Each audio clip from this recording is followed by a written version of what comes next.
Assalamualaikum warahmatullahi wabarakatuh. Halo semuanya, perkenalkan saya Melva Rahmayani dengan NIM 190330338.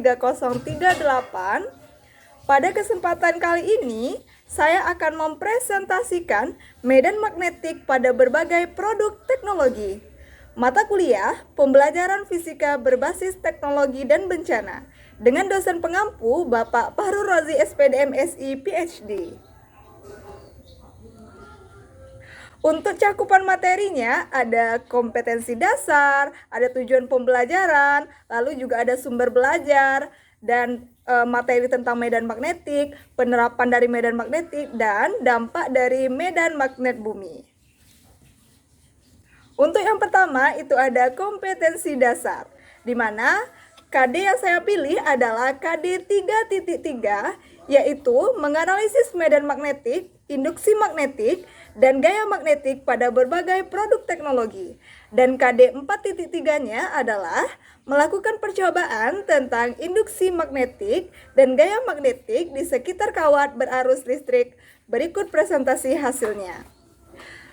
KD 3.3 dan KD 4.3 ini merupakan KD yang terdapat pada kelas 12 semester 1.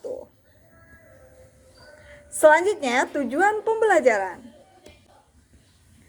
Adapun tujuan pembelajaran yaitu melalui kegiatan pembelajaran dengan pendekatan saintifik diharapkan siswa mampu yang pertama menganalisis konsep medan magnet, yang kedua menganalisis sifat magnetik bahan, yang ketiga menganalisis medan magnetik berbagai produk teknologi, dan yang keempat menganalisis dampak fenomena pelemahan medan magnet bumi. Oke, untuk berikutnya itu ada sumber belajarnya.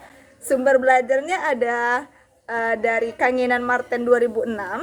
Itu fisika untuk SMA kelas 12 dengan penerbit Erlangga. Selanjutnya juga ada Nur Rahmadani Setia 2009, yaitu fisika 2 untuk SMA MA kelas 11. Terus ada kelas 12 maksudnya. Selanjutnya ada bahan ajar yang saya buat sendiri, itu bahan ajar fisika SMA MA kelas 12 dengan materi medan magnetik. Selanjutnya ada dari Pujianto dan kawan-kawan 2016, itu fisika untuk SMA MA kelas 12 dengan penerbit PT Intan Parawira. Oke. Untuk berikutnya itu kita masuk medan magnetik. Nah, selanjutnya kita masuk pengertian dari medan magnetik, di mana medan magnet itu adalah ruangan di sekitar benda-benda yang bersifat magnet yang masih dipengaruhi oleh gaya magnet. Untuk ilustrasinya sendiri bisa kita lihat sebagai berikut. Pada gambar berikut ini ada pola serbuk besi di sekitar magnet. Kita ilustrasikan seperti ini. Ketika serbuk besi ini ditaburkan di sekitar magnet, maka serbuk besi tersebut akan membentuk pola tertentu. Lalu pola yang terbentuk tersebut menandakan adanya medan magnet. Paku-paku besi yang diletakkan di magnet akan ditarik oleh magnet. Kutub-kutub jarum kompas kedudukannya dapat berubah jika didekatkan pada magnet.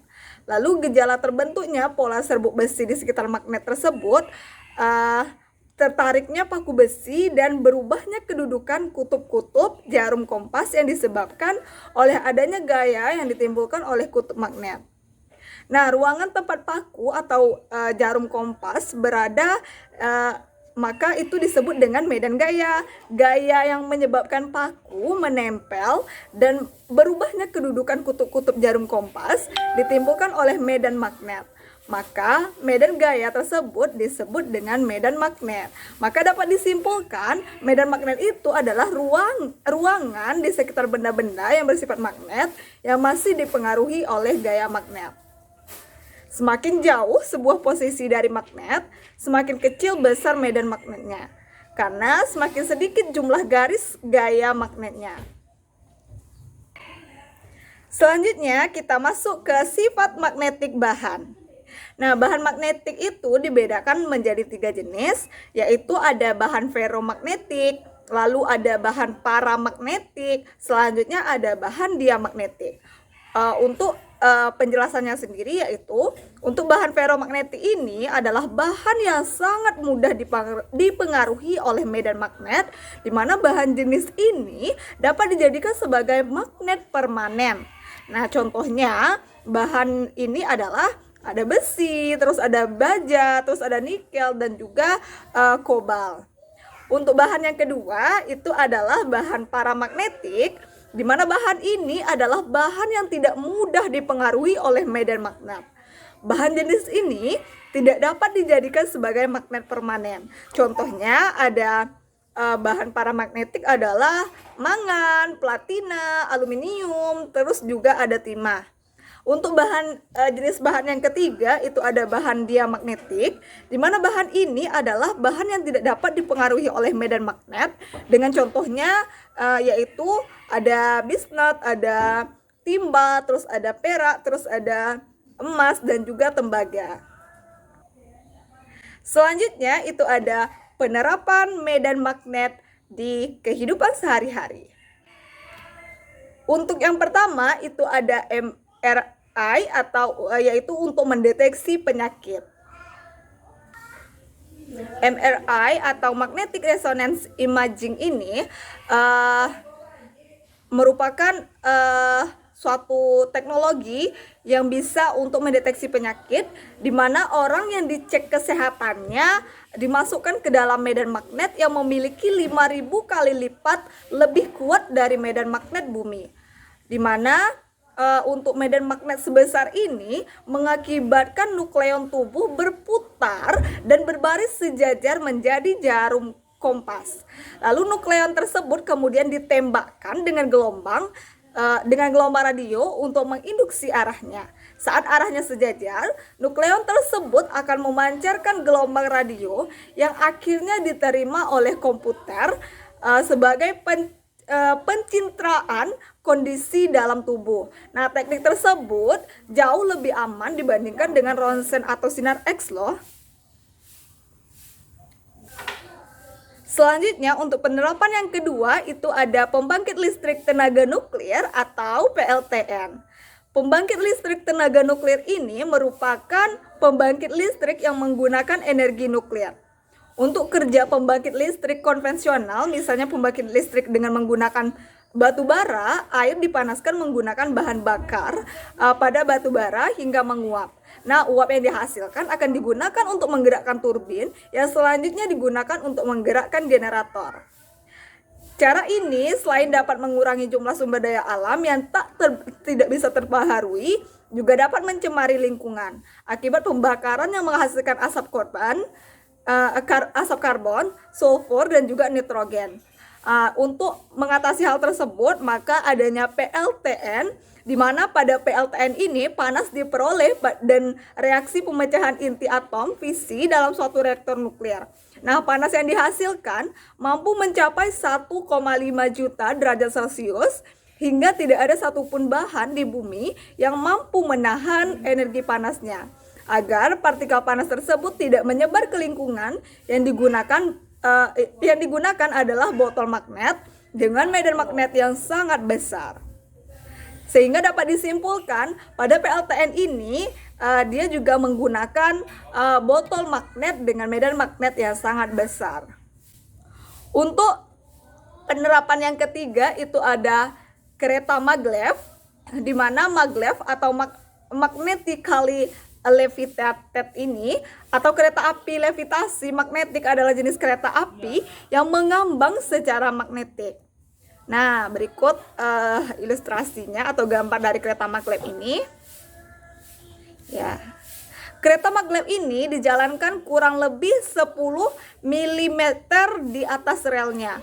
Lalu meskipun rel dan kereta tidak menempel, kereta maglev yang super cepat, yakni mampu melaju hingga 650 km per jam, tidak akan terjatuh dan tergelincir.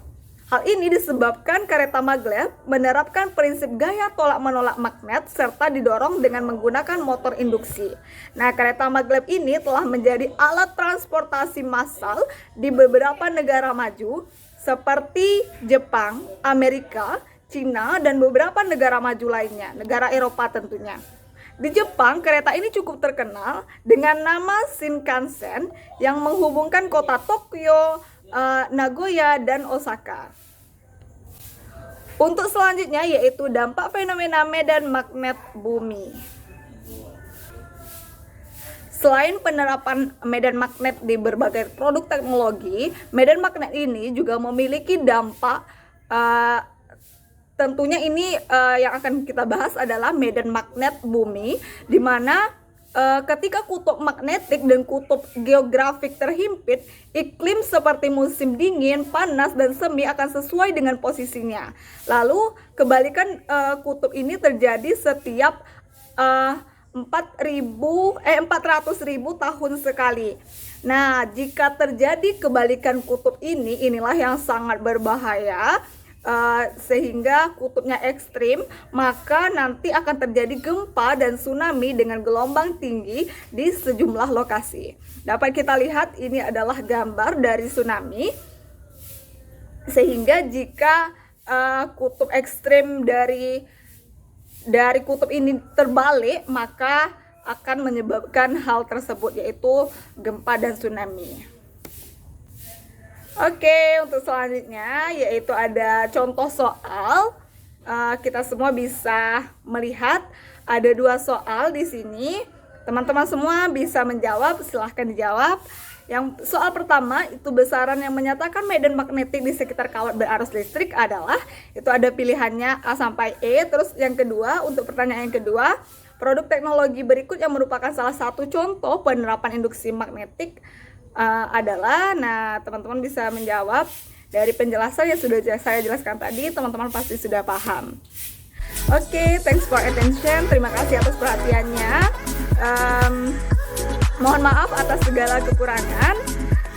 Saya akhiri dengan Assalamualaikum warahmatullahi wabarakatuh.